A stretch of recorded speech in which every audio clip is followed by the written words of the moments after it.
નમસ્તે મિત્રો, આપ સૌ સાહિત્ય પ્રેમી વાચન પ્રેમી મિત્રોનું ઓડિયો ગુજબુક્સમાં સ્વાગત છે. અત્યારે આપણે વાંચી રહ્યા છીએ વર્ષના પ્રત્યેક દિવસ માટે એક એમ 365 સુંદર સંદેશાઓ સાથેનું આ અદ્ભુત પુસ્તક ઉઘડતા દ્વાર અંતરના. ડિસેમ્બર 26. જીવન પાસેથી તમે શાની અપેક્ષા રાખો છો? તમે ઉત્તમોત્તમની અપેક્ષા રાખો છો કે પછી તમે એવા લોકોમાંના એક છો જેઓ હંમેશા કંઈક બહુ ખરાબ બનવાનો અને બધા પાસા અવળા પડવાનો ભય સેવતા હોય છે? એમ જો હોય તો તમારા ભણી જે કંઈ આવે તે માટે તમે લાયક જ છો, કારણ કે તમે તમારા ભણી એ જ વસ્તુ આકર્ષો છો જેને તમે ચાહતા હો અથવા જેના સંબંધમાં તમે ધિક્કાર અને ભય સેવતા હો.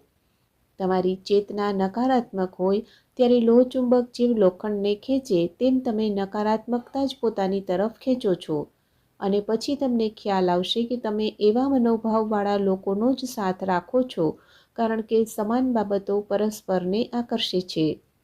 તમારી ચેતના જ્યારે પ્રેમયુક્ત હોય, જીવનનો આનંદ તમારામાંથી છલકાઈ પડતો હોય અને હર કોઈ વ્યક્તિ માટે, હર કોઈ વસ્તુ માટે તમારું હૃદય કૃતજ્ઞતાથી ઉભરાતું હોય, ત્યારે તમને જણાશે કે તમે તમારા ભણી એ સુખી અને આનંદી લોકોને ખેંચી રહ્યા છો, જેઓ જ્યાં જાય ત્યાં પ્રેમ અને આનંદ પ્રસારે છે.